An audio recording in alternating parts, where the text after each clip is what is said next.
Hello everyone, welcome to my channel. अगर आप हमारे चैनल पे नए हैं तो प्लीज़ हमारे चैनल को सब्सक्राइब कीजिए। सब्सक्राइब करने के बाद इसके साइड में जो बेल आइकन है उस पर प्रेस कीजिए। यहाँ आपको ऑल का ऑप्शन मिलेगा, उस पर सेलेक्ट कीजिए सो दैट हमारे नए वीडियोज़ की अपडेट आपको मिलती रहेगी। सारे वीडियोज़ देखने के लिए हमारे चैनल पर जाइए। यहाँ वीडियोस का ऑप्शन है, उस पर सिलेक्ट करने के बाद आपको सारे वीडियोस दिख जाएंगे। और अगर आपको क्लास के अकॉर्डिंग वीडियोस चाहिए तो उसके लिए आप प्ले लिस्ट में जाइए। यहाँ सारे क्लास के अकॉर्डिंग वीडियोस हैं। हमारे वीडियोस देखने के बाद उन्हें लाइक कीजिए, शेयर कीजिए सभी के साथ। शेयर करने के बाद प्लीज़ नीचे जाके कमेंट करके बताइए कि आपको हमारे वीडियोस कैसे लगे। Thank you so much. Hello student and जय श्री कृष्ण। आज हम पढ़ेंगे कक्षा 7 में पार्ट 1 दो महान राज्य। स्टूडेंट, दो महान राज्यों में पहले राज्य का नाम है कन्नौज और दूसरे राज्य का नाम है वातापी।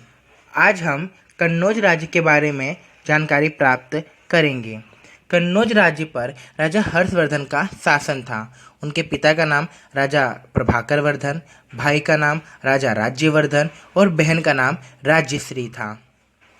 राजा हर्षवर्धन ने ईस्वी सन 606 से लेकर 647 तक कन्नौज पर शासन किया। उनके पिता प्रभाकर वर्धन की मृत्यु हो जाने के कारण बड़े भाई ने थानेश्वर की गद्दी संभाली। थानेश्वर, जिसे हम हरियाणा और पंजाब के नाम से जानते हैं। उनके भाई गौड़ राजा शासक के मित्र थे, पर मित्रता में धोखा देने की वजह से उनके भाई की मृत्यु हो गई। और जब उनके बड़े भाई की मृत्यु हुई तब देवगुप्त ने उनकी बहन को कैद कर लिया। बड़े भाई की मृत्यु होने के बाद सलाहकारों की मदद से राजा हर्षवर्धन ने थानेश्वर की गद्दी संभाली और सत्ता प्राप्त होते ही सर्वप्रथम उन्होंने जंगलों में रहने वाले आदिवासियों को अपना मित्र बनाया और अपनी बहन को सती होने से बचाया। सती अर्थात आग में जिंदा जलना। और जब उन्होंने अपनी बहन को रिहा करवा लिया तब उन्होंने गौड़ राजा शासक पर आक्रमण किया और विजय प्राप्त की। फिर उसके बाद उन्होंने मालवा के राजा देवगुप्त पर आक्रमण करने का विचार किया, परंतु राजा देवगुप्त को हराना इतना सरल नहीं था। इसलिए उन्होंने बड़ी ही चतुराई से असम के राजा भास्कर वर्धन को अपना मित्र बनाया और उसके बाद राजा देवगुप्त पर चारों तरफ से आक्रमण करके उसे युद्ध में हरा दिया और अपनी बहन का बदला लिया। उसके बाद स्टूडेंट्स, राजा हर्षवर्धन ने सतत अपनी विजय यात्रा शुरू रखी और विजय यात्रा में उन्होंने 7 वर्ष लगाए। विजय यात्रा करते हुए उनकी मुठभेड़ दक्षिण के चालुक्य राजा पुलकेशी के साथ हुई, जिसमें राजा हर्षवर्धन की हार हुई और वे वापस अपने राज्य कन्नौज चले आए। इन्होंने अल्प समय में ही छोटे से थानेश्वर शहर राज्य से उन्होंने उत्तर प्रदेश जैसे विशाल साम्राज्य की स्थापना की। अब हम आगे बढ़ते हैं स्टूडेंट्स। अभी तक हमने राजा हर्षवर्धन के बारे में जानकारी प्राप्त की। अब वे अपना शासन किस तरह करते थे और अपने राज्य में संचालन किस तरह चलाते थे उसके बारे में कुछ जानकारी प्राप्त करेंगे।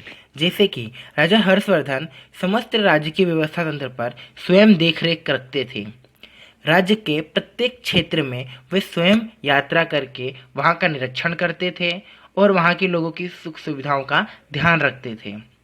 हमें पढ़ने में मिलता है कि राजा हर्षवर्धन ने प्रजा कल्याण और संचालन के लिए अपने जीवन और दिनचर्या को 3 भागों में बांटा था।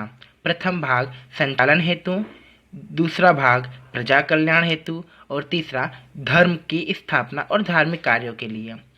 संचालन में वह न्यायप्रिय और कर्तव्य में अनियमित थे, अर्थात अत्यंत ही नियमित थे। सत्कार्य करते समय वह भोजन करना भी भूल जाते थे। हमें ऐसा पढ़ने को मिलता है कि राजा हर्षवर्धन प्रजा कल्याण में इतना व्यस्त होते थे कि वो कभी कभी भोजन करना भी भूल जाते थे।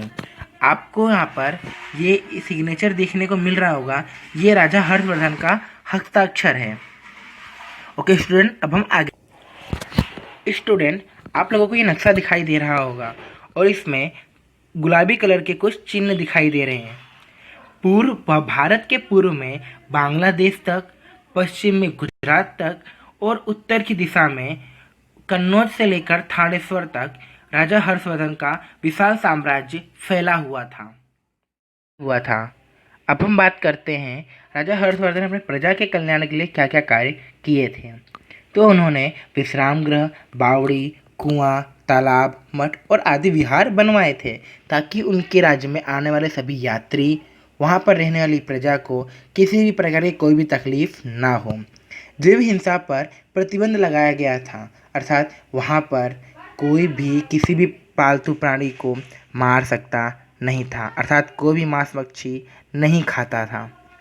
प्रतिवर्ष एक बौद्ध सभा बुलाई जाती थी और हर 5 वर्ष में प्रयाग में बड़ी धर्म परिषद और दान महोत्सव का आयोजन किया जाता था।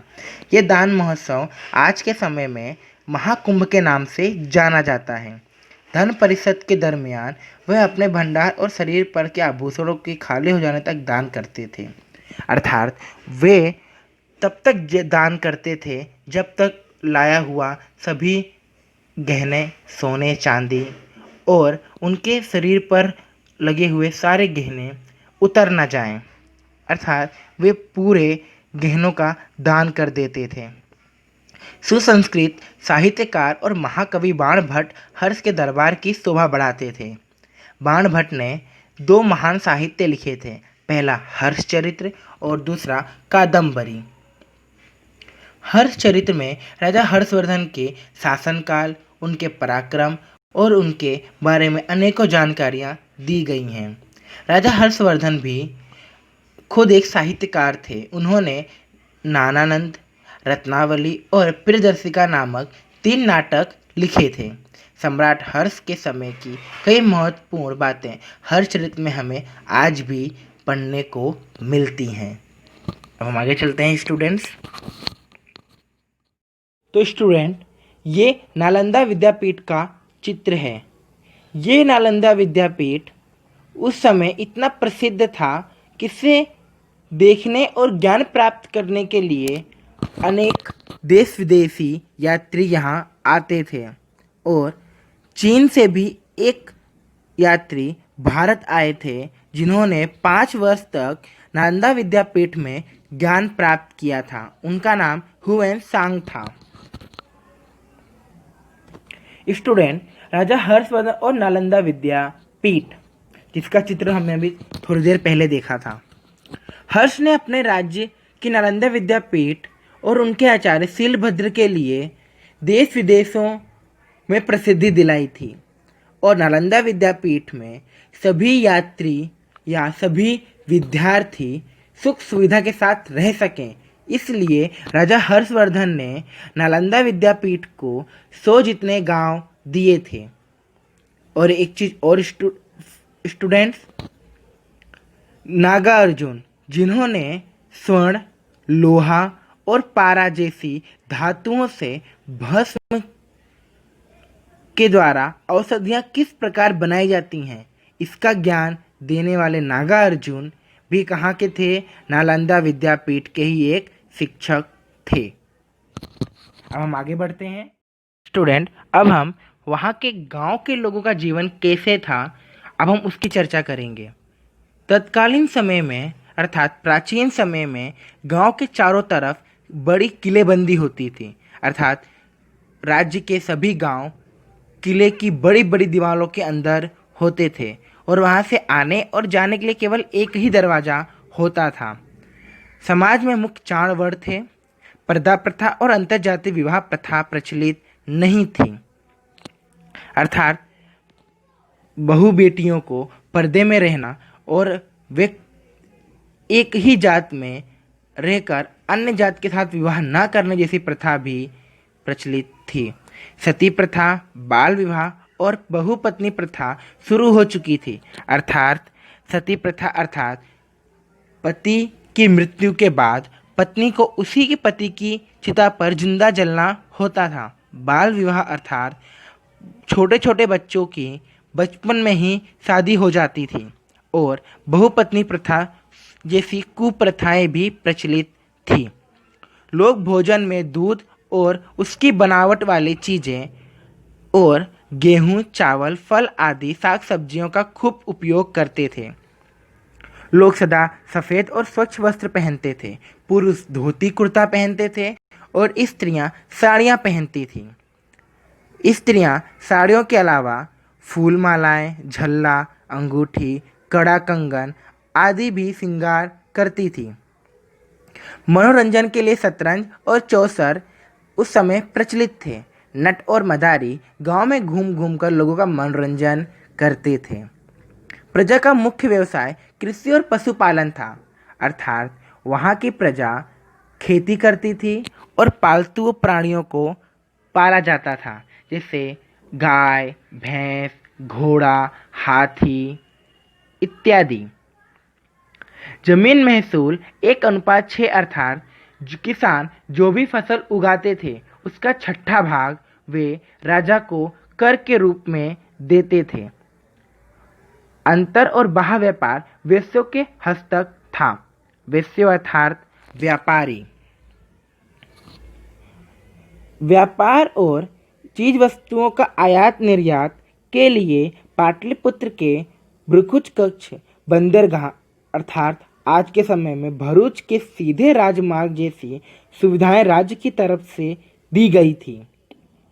व्यापार विनिमय के लिए सोना चांदी के सिक्के चलन में थे, अर्थात आज के समय में हम जो रुपए का इस्तेमाल करते हैं 1 रुपये, 5 रुपये, 10 रुपये, 50 रुपये, तो प्राचीन समय में ये रुपए नहीं होते थे। तो प्राचीन समय में क्या होता था? तो प्राचीन समय में स्टूडेंट सोना और चांदी के मोहरे चलते थे, अर्थात सोना और चांदी के सिक्के। उन्हें प्राचीन समय में मोहरे कहते थे। गहने, मूर्तियाँ, हाथी के दांत से बनने वाले कड़े, चूड़ियाँ, इमारती लकड़ियाँ उस समय के लोग अपने घरों में ही बनाते थे और निर्यात करते थे। व्यापार का पलड़ा भारत की तरफ झुका होने से समृद्धि तेजी से बढ़ रही थी, अर्थात हमारे भारत में सभी प्रकार के चीज वस्तुओं का व्यापार होता था। अर्थात इसी कारण से प्राचीन समय में भारत को सोने की चिड़िया कहते थे। तो इसी व्यापार को देखकर रोम से भारत बहुत सारे अधिक सोने आते थे, अर्थात रोम के देश में हमारे देश से चीज वस्तुएं जाती थी और वहाँ के रुपए के चलन के रूप में सोने के सिक्के, चांदी के सिक्के भारत आते थे, जिससे हमारे भारत में सोने और चांदी की मात्राएं दिन प्रतिदिन बढ़ती जा रही थी।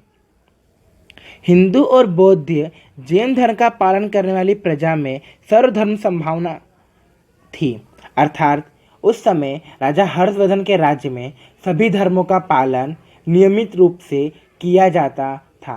कोई भी व्यक्ति किसी भी धर्म के खिलाफ नहीं था। अब हम आगे बढ़ते हैं।